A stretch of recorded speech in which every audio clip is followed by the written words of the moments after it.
Hello everyone, welcome back to another stream on Fantasy Football Scout. As usual, I'm joined by Gianni Batici, and today, I don't know if it's going to be an interesting one. I've had one of the worst game weeks so far that I've ever had in the career of 7 or 8 years now playing FPL. So it's going to be an interesting stream, Gianni. I hope you're well though and having a better week than I am in terms of FPL. Yeah, I think I'm having an all right week. I don't like checking my rank and stuff, but I am on a slight green arrow and I'm on 50 points with Salah captain and Wirtz to play. But I don't feel like I've had that many returns. It just feels like the template players I don't own have done miserably. So I guess I've got quite lucky there. Like, Bruno missed pen. Brilliant. That was great news for me. There's a lot that are going to be knee-jerking wild cards. But yeah, man, how's it gone? What were your big decisions? I suppose we should get straight into it. Let me pull up the team, the current points so far this week. So in front of you, I've got the team we're currently on. I don't know if it's 26, 27. I don't know. It's complicated. But let me run through the team and talk you through some of my decisions that I had. Sorry, my phone is tweaking. Just need to fix my camera. But going through at the start of the week, I didn't have much to think about. Since we spoke on that Sunday, Gianni, I decided to play Pedro Porro. I was happy enough to play Porro. So Good man. Good man. Good decision. It was a good decision, and it didn't take much for me because I kind of already wanted to play him. Sorry, my camera is acting up for anyone watching, but I'm going to continue to speak. The second decision for me, Gianni, which we spoke about on stream, was captaincy. Now, on stream, I said that I was going to be on Cole Palmer, and I couldn't see myself not going with him. And that's what I did. My reason was that West Ham are poor. I expected a lot of goals in that game. And of course, as you know, Cole Palmer pulled up. And no Cole Palmer was to be had. And my vice captain was an Erling Haaland, who, for the reason I didn't want to captain him, blanked. Spurs were very, very good, which of course I was delighted with. Sorry, my camera's acting up and it's not fixing. It says looking for phone, so I wonder if you need to disable your phone or something. Yeah, give me 2 seconds, I'll get it sorted. But quite annoying because I chose not to captain him and my captaincy landed on him. Again, I had the decision to bring in Reinders for Jorginho. Maybe in hindsight, maybe should have done the move, but not too big of a difference with Reinders being human and being able to blank. Yeah. Mate, a game week rank currently of 9.5 million. How many managers are there this year? I actually don't know, but take that with a grain of salt. About 10 million. You must be right at the bottom of the barrel there for this game week so far. But Esteve's in there, so that don't count. Yeah, but you also don't have Salah, so...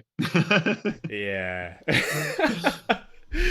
Yeah, it's not looking good. And you've got -1 Goodmunson coming in for Jorginho. It is a nightmare from hell for you, mate. But I know you had a good game week 1, and I know you'll have a good game week 3. So it's just one of those weeks. You get those weeks where everything falls for you. You also get those weeks which we try and forget, where everything falls against you. And it seems like that was your week. But, I mean, mate, Palmer, first and foremost, your decision for captaincy feels like it was the right one. Cole Palmer would have absolutely feasted against that West Ham team, and those that captained him were really unlucky. I feel like I was unlucky because I'm on bench boost, right? So instead of having 15 players, Cole Palmer out means I had 14 players. So straight away, everyone had Pedro Porro coming off their bench for Cole Palmer. Dylan, you had Esteve. I've got no one because I'm on bench boost. So I was really annoyed by that. Like, you can't call those sorts of things. But just tell me why you went Palmer, because there was rumours around a bit of a cartel WhatsApp group and suggesting he was playing on the right and therefore made him a better captaincy call. Because there was a lot of YouTubers that decided to go Palmer last minute. Nah, last Sunday, Gianni, when we spoke, I told you I was about 95% on Palmer. I think that's such pulling your chain, as if there's a cartel group that got a team lead. I mean, Kai is ridiculous. That's what I mean. He pulled up in just before the game, he couldn't write it. He was on the team sheet. Sorry, my camera is acting up. I thought this week couldn't get any worse, but FPL is haunting me right now. But anyway, I was always on Palmer and I was happy to go with him. The decision making was there. I thought Chelsea were going to score goals and West Ham were going to be poor. Is what we saw, and it just didn't work out for me. Elsewhere in the team, Jorginho Rutter not playing, Bruno Fernandes missing a penalty, Watkins having the worst game of his life, including last week. and Haaland being shut down by Tottenham. Other than Spurs being the only good thing in terms of this game week, it's been a poor week. Yeah, mate, Jorginho. Let's go through some of those one by one with Jorginho. What was the deal there? Because he trained a couple of days ago, was pictured in training. There was nothing mentioned in the press conference. It's not like he was benched. He was left out of the squad. So presumably there's an injury there, right? Yeah, apparently it was a knock, I believe. Right. Okay. So 1-2 assists, and again we'll get on to the actual team in just a second. While I'm trying to fix my visuals, give me 2 seconds. Gianni, do you want to talk away on Cole Palmer? Is it a time to start thinking of move him on? He's been disappointing in general. Yeah, guys, let us know what you think to Cole Palmer in the chat. Like, do you guys think Cole Palmer's someone you're selling? Do you think Cole Palmer will be fit game week 3? My sense is, and we were told by Maresca he was going to be. We were told by Maresca he felt something, but we know he hadn't been right for 4 or 5 days. So they were kind of monitoring him in up. I think there's every chance he starts game week 3. Now, game week 3 is home to Fulham. It's a derby, but Fulham conceded some chances today to Man United. No, I'd expect Fulham to be an okay fixture for Palmer and expect him to start. I personally don't think he's a sell. But obviously, if he's injured, he's a sell. The problem is, when Cole Palmer's a sell, most managers will look at the likes of Bruno Fernandes, of Saka. Well, you can't buy Saka because he's injured. I don't think you want to be buying Bruno, although it's Burnley at home. And if you own a Man United attacker next week, you're probably captaining them because Salah plays Arsenal.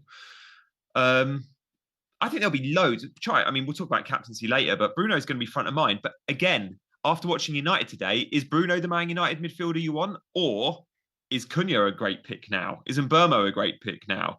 So that'll be interesting for game week 3 versus Burnley. But yeah, back to you on some of your other flops this week, mate. Let me ask you about Nottingham Forest defence, because I also had double Forest defence.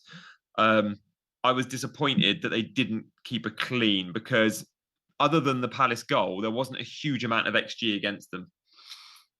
Yeah, it is an interesting one. I want to say overall, all right, for anyone who's just had a tough start to the season, I suppose. To be honest, as bad of a game week as I've had, because I've had that first good game week, I actually don't really mind. And, I don't, yeah. I'm not going to knee jerk with a wildcard by any means. I'm actually quite happy with the team. If I looked at my team for what it is, I had, 10 away fixtures this week and some tough ones in there. Again, just a small bit unfortunate for my particular team. I don't think Forest defence I would have been banking on against Palace. Palace have looked good. You could have never predicted the Palmer injury. And I didn't think Haaland was going to get much versus Spurs. So, on paper, not too far off what I would have expected. And when I go and look at my team for this game week, Gianni, I'll go pull it up and hide this game week 2 score. We'll never want to see that again. We'll throw that in the bin. And we'll take a look at our game week 3 score, and I'll read it out to you. And this team has got, I believe, 10 home fixtures. And I do have 2 free transfers to work around with. Cole Palmer and Jorginho Rutter on the radar to get rid of. On goal, we've got Robert Sanchez. We've got a 3 at the back with Murillo, Porro, Nico Williams. 5 in the middle, Mohamed Kudus, Cody Gakpo, Jorginho Rutter, Palmer, and Bruno Fernandes with the armband. 2 up top in Haaland and Watkins. Now, this team looks a bit better than last week, and I'd be quite hopeful. But moves do need to happen, in my opinion. And I feel like Palmer and Jorginho are probably the 2 to make way. Now, that would free up 16.5 million, I believe, if I'm not getting that wrong. Right. Which is enough money for a 9 million and a 7.5 million, which is around the price brackets I'd be looking for. Like you said, interesting enough, no Saka, again, even with the top fixtures, no Palmer. I could also upgrade Krupi Jr. up to a Mateta potentially, but my mind goes to a Florian Wirtz and a 7.5 midfielder /8th. What do you think of the team? Am I right to think it'll be better than this current game week? What do you think, Gianni? mate, a lot of us in game week 1 had loads of home players, and everyone that played home in game week 1 also plays home in game week 3. So a lot of us had a lot of away players game week 2, which is why there was a little bit of momentum for free hit game week 2. A fair few managers free hit game week 2. I know there's a few content creators that did. Tom from Scout free hit. And I understand why now. Like, you get triple Arsenal, you captain Gyökeres or Saka, and you're probably on a good game week just from your triple Arsenal when you're captain.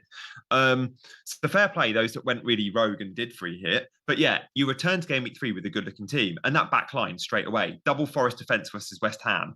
Like, Forest have conceded 1 goal in game week 1, 1 goal in game week 2. I've got these same 2 Forest defenders. This is our time for a clean sheet, mate. We're getting a clean sheet from Murillo and Williams. Porro with a good fixture, Sanchez fine. So your back line looks brilliant. You're attacking your forward spots. I feel like we have to keep on Ollie Watkins just because the point of Ollie Watkins, the 9 million price point allows us to get to Gyökeres. There's no point buying Gyökeres now. He's about to have 4 tough games. I feel like the point to buy Gyökeres if you were going to go there was last week, right? It was before Leeds, not after Leeds. So I think we stay on Ollie Watkins. And look, with Haaland and your team structure, you're going to be sticking. So where does this team or squad need some moves? It definitely is the midfield, because even if you keep Palmer, you could argue Jorginho is a transfer out now you need to make, because 1, the injury, but 2, he's not a 90-minute man. He's got Man City. It feels like that would be a sensible move. So even if you just make the 1 move, which might be the call, if Palmer's fit, do you think you transfer Palmer out? Or if you see Palmer in training Tuesday, Wednesday, Thursday, do you still transfer him out? Or where are you at there? I'm thinking surely with the international break, surely they hold off with Palmer. Again, you wouldn't want to risk anything for the season. Big season ahead.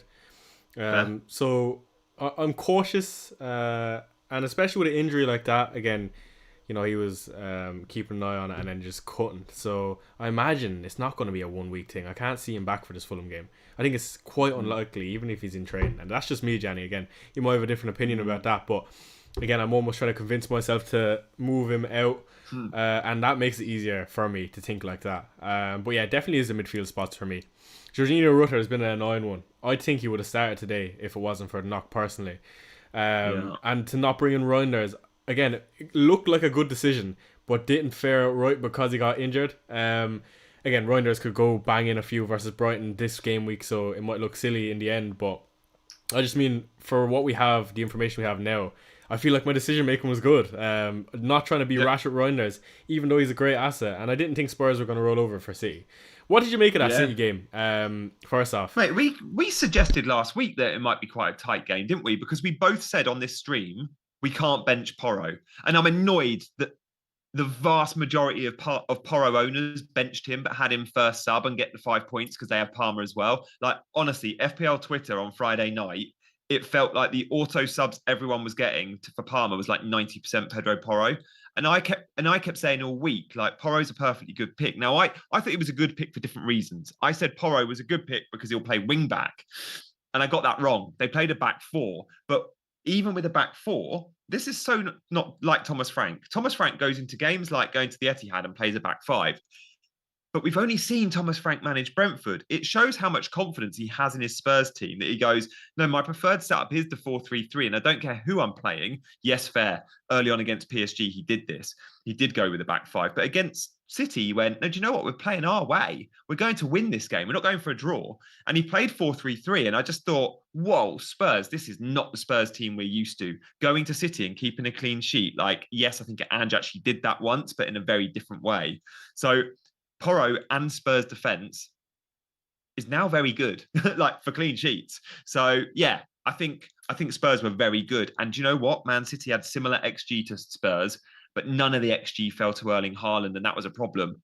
They struggled to create chances for the big man. And I thought Romero was on another planet. Like, when Romero's on his day, there's very few centre-backs in world football that are better than him. The problem with Romero is he does have a lot of off days as well, but that's partly mental. But so good at the back. Him and Van der Ven were fantastic, weren't they? Phenomenal. And for me, Romero brings so much more than just his defensive capabilities. His passing range from the back, I mean, second to none in my opinion. Like, to pick out some of the forwards, I feel like he's able to break a line easily. But yeah, going back to Spurs, I was almost positive that they were going to play a back five. I went and watched clips of Thomas Frank, just to analyze the game, see how it was going to go. Saw him on Sky Sports and with Jamie Carragher, and he was saying, yeah, and he even corrected Jamie Carragher, saying, yeah, it's always a back five and three in the middle versus the big teams. And then I went and saw his tactical masterclass where they beat Arsenal 2-0 with Brentford, and same again, back five. So then coming into the game, I know I spoke about it a lot, and I was like, yeah, it's going to be back five, no Erling Haaland. And it just goes to show I'm being caught up in the wind here, but I think Frank genuinely he's a top manager. And I think we're starting to see it. Now, that's not to say Spurs are going to do phenomenal this year, but I think given time and a team molded to what he wants, I feel like tactically Spurs could do very well. And if we're just on a week basis and we have a bit more of squad depth, I feel like this team could do well. And I go into these games now, Gianni, being excited to watch Spurs again. That's all I wanted. Players like Mohamed Kudus, man, get me off my seat. What a player.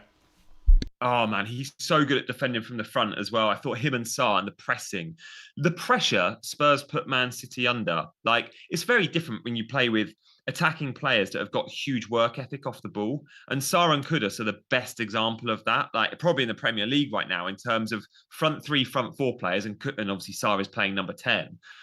Isn't necessarily his best position, but the defending from the front, and we saw the second goal was purely Sarr's press. He forced Gonzalez to, well, whether Gonzalez should have taken that pass from Trafford. Trafford put it on his wrong foot, but Sarr's intensity bought them that second goal. And I just think that you can see a very happy dressing room there because everyone is working their absolute full capacity. And that's the beauty of Thomas Frank. His teams will do that. Brentford did the same. So I look at this Spurs team now, and I even look at players like Kudus at 6.5. I think he's the best 6.5 in the game. Ismaila Sarr is also great, but I think they're better than Ndai.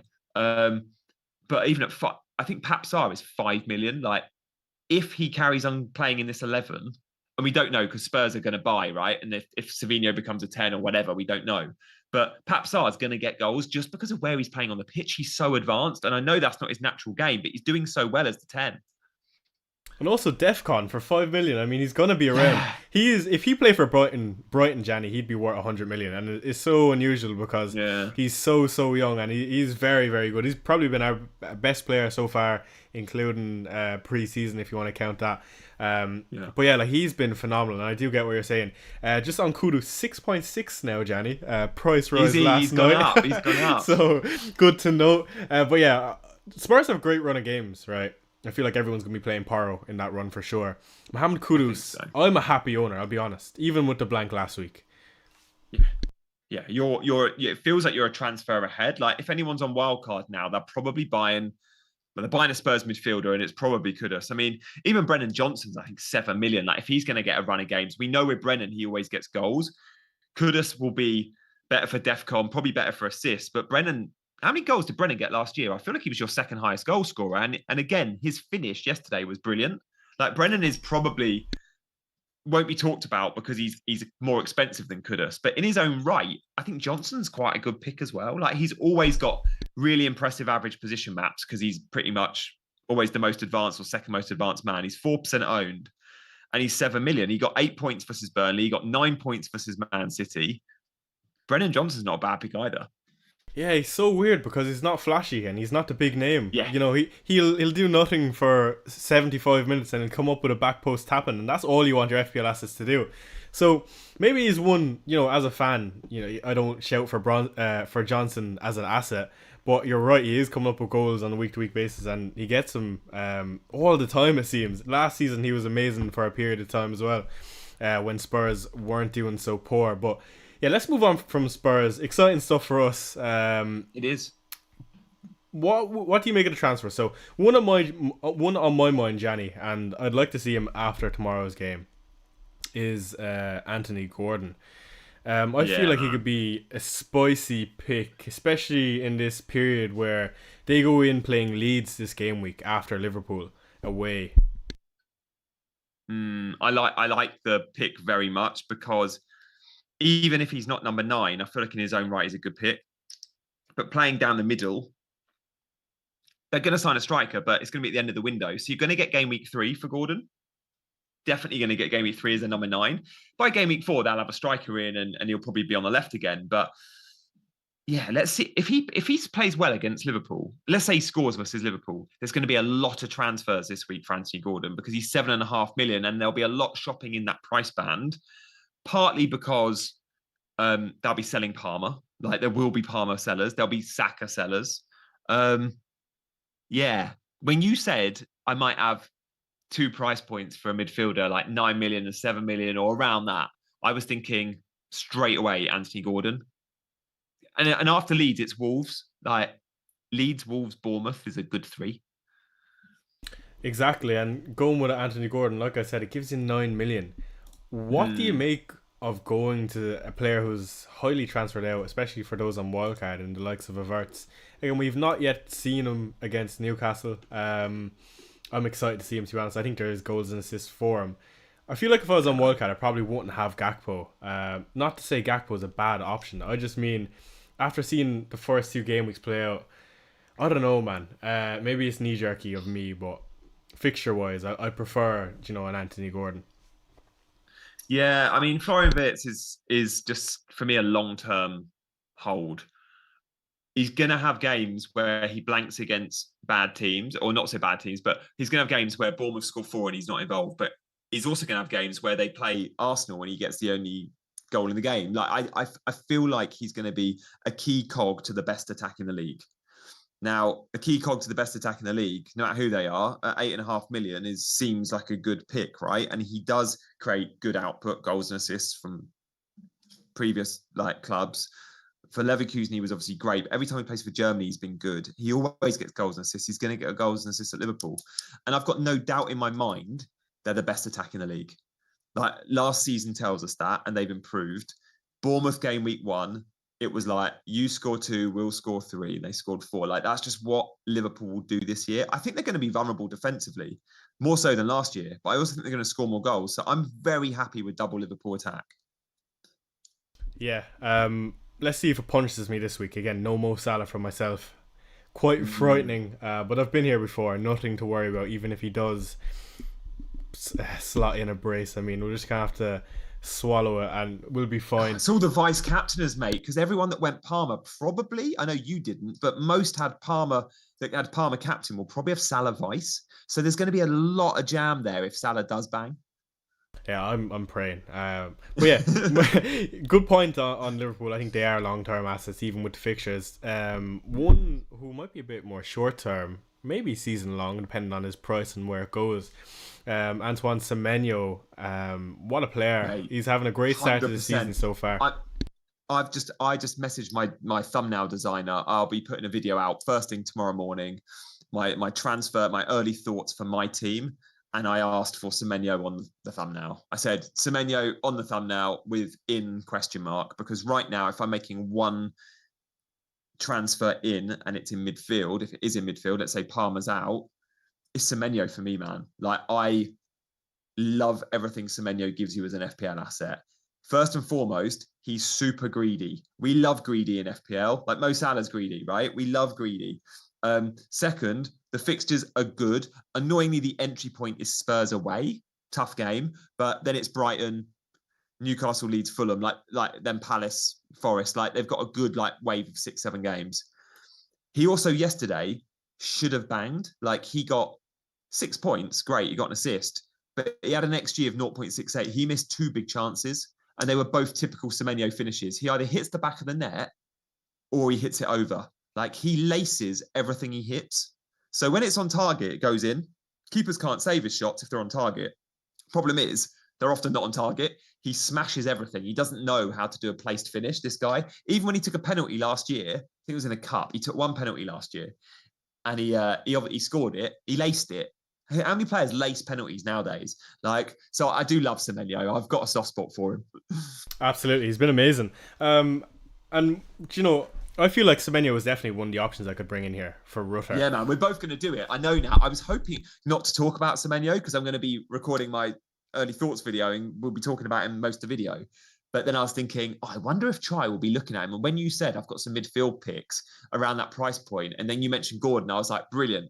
You're not going to mention Semenyo. And then you went and dropped it. So It's yeah, hard man, not as to. always, we're looking at similar players. Absolutely. And another option, like I said, is upgrading Krupi Jr. And I want you to speak to me with Palmer potentially being out, and even if he isn't, about João Pedro. A lot will knee jerk to João Pedro with the massive week he's had. Again, it could have been Palmer, should have been Palmer. Again, the game could have played out completely different. I know it's not how it works, but João Pedro, if no Cole Palmer, you'd like to think he'd get more minutes first off in a more central position and penalties. Yeah. Yeah. You'll get pens. I wanted a pen last night just so we can see that. But yeah, we will get pens. And the beauty of João Pedro is in games where he isn't starting as the 9, Liam Delap starts as the 9. But then if there's an early sub in the game, or if you make an attacking sub, Liam Delap's probably not going to be a 90-minute man much. So what you'll then see is the last half an hour, like we saw last night, Delap comes off, but he puts an attacking midfielder on, and then João Pedro gets half an hour as the number 9 as well, late in a game when the defense is tired. Now, last night, we didn't see that convert to points. We saw 15 points. None of them were as when he was playing as the number 9. But I love the idea of playing 9 late in games.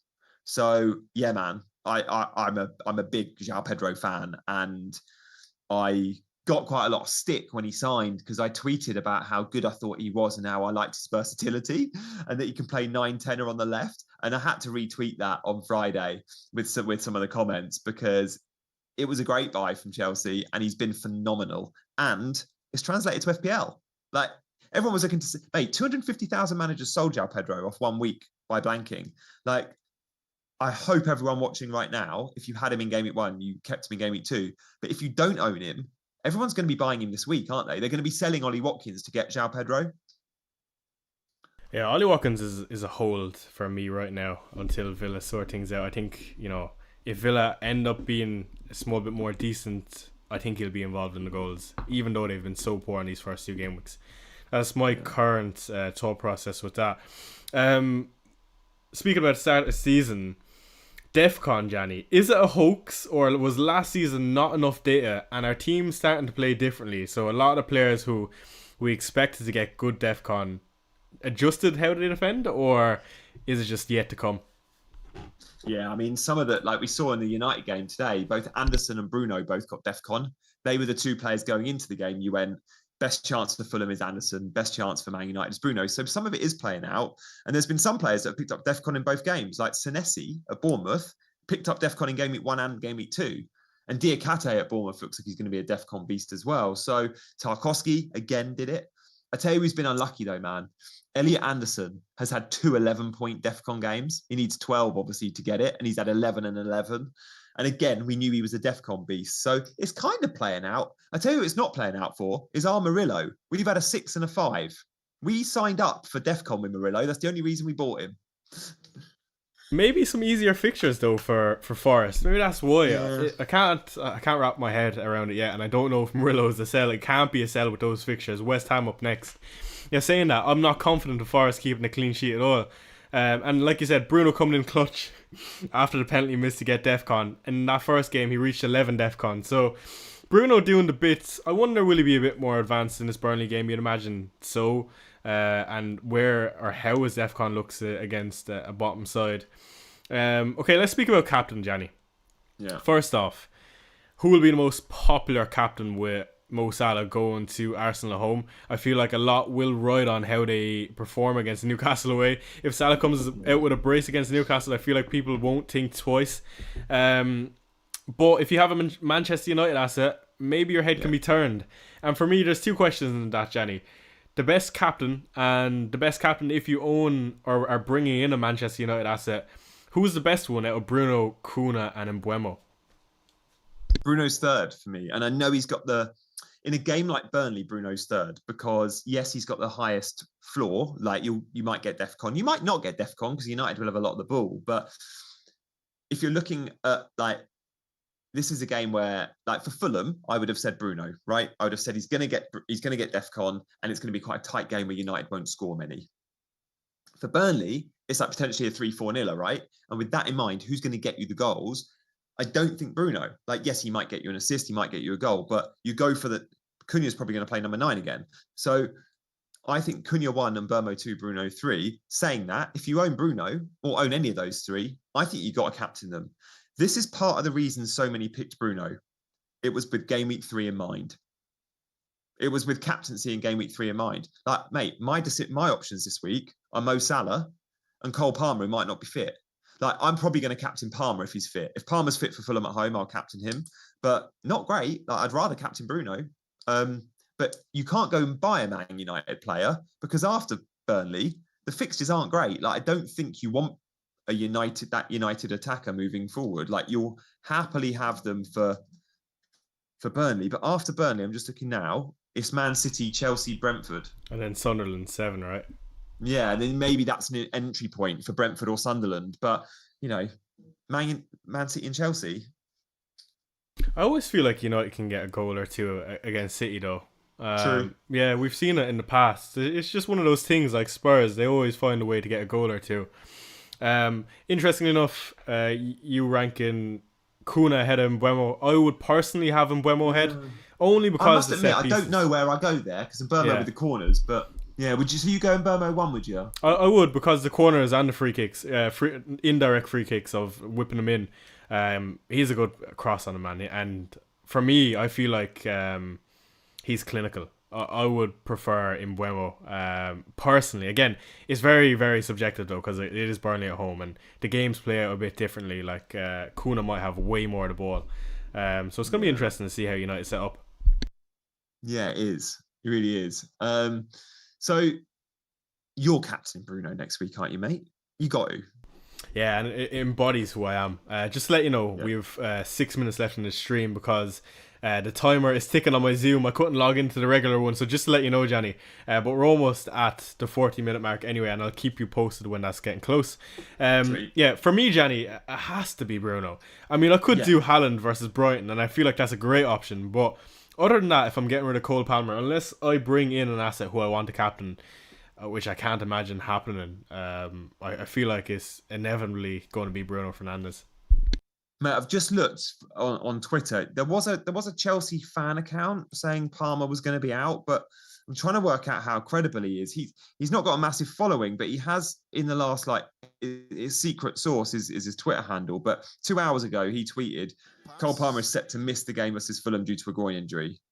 Tests ongoing or assessed to bench. I hope to have him back after the international break. A bit like you, not risked.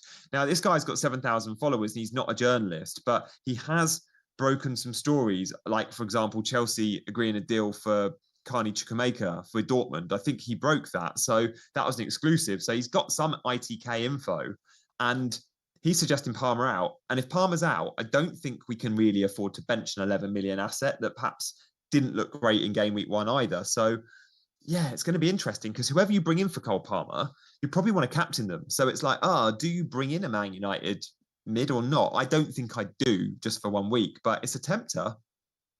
It definitely is tempting. If you can look through the City game where, let's say, you're expecting them to get a goal at least, and then you keep your eyes on Sunderland at home. That was the decisive thing for me with going for Bruno.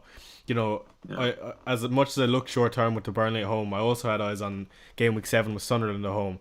Because at the end of the day, if I don't have Mo Salah, I need to hang my hat on a captain, and Bruno was going to be the second choice for me if it wasn't going to be Haaland. And I think it's game week 6 who Haaland plays is Burnley at home. So I kind of did look at my captaincies throughout the game weeks and see who would they land on.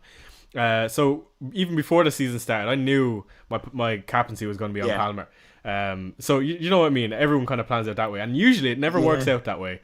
And as you saw this game week, it didn't work out like that as much as I wanted it to. So slim pickings outside of that. Looking at the fixtures, like if it could, and I don't want to captain Salah. I really don't think I can see myself going to. I think Arsenal, every time Arsenal are in a big game like that, it's so tight. It's like it'll be 1 goal either way. Arteta just goes park the bus in those big games. So, and I don't have Haaland, so it's a real tempter for me, like to buy in a Cunha or an Mbeumo. Let's see. Palmer's not fit. Yeah, also, another thing on my mind, a lot used free hit in game week 2, Gianni. In game week 4, we've got Crystal Palace playing against Sunderland, and also Liverpool playing Burnley. Now, I've got no Mo Salah, like I've said. It is tempting to free hit in game week 4, I'm not going to lie to you. But something is telling me that I'll want these Crystal Palace assets long term. I feel like Minoz is the one. I feel like he's going to have the best out of any of the defenders in the game this year. I was just waiting for the fixtures to turn.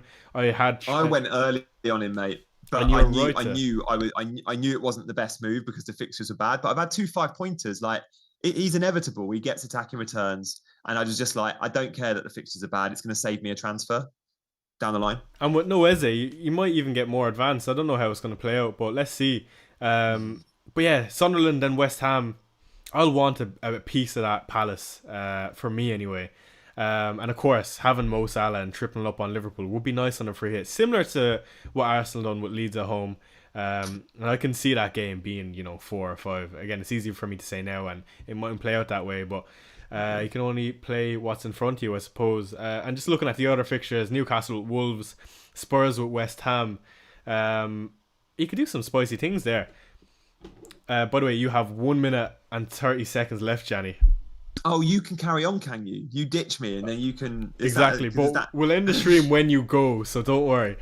Okay, well, I don't mind. But yeah, okay, that's cool. Yeah, no, mate, it's going to be really interesting to see how it plays out. Like, I look forward to seeing your updates on Twitter. And guys, if you've enjoyed the stream, hit the like button, do subscribe. I'm actually going to go live. Today's games have been so good. I'm going to do my Sunday debrief just for today, a part 2 of it in the next 10 minutes. So once you're done on this, if you want to come over to my channel in 10 minutes, you're very welcome. Absolutely. So that's been my team selection for game week 3. Again, don't be discouraged if you've had a tough start to the season. I'm sure there's many more weeks to catch up points, and those teams in game week 1 and 2 might perform in 3 and 4. So give yourself some time. Don't do that in too knee-jerk. Again, don't take my advice, because what do I know? You could have a stinker in 3 and 4. But things always do get better, lads.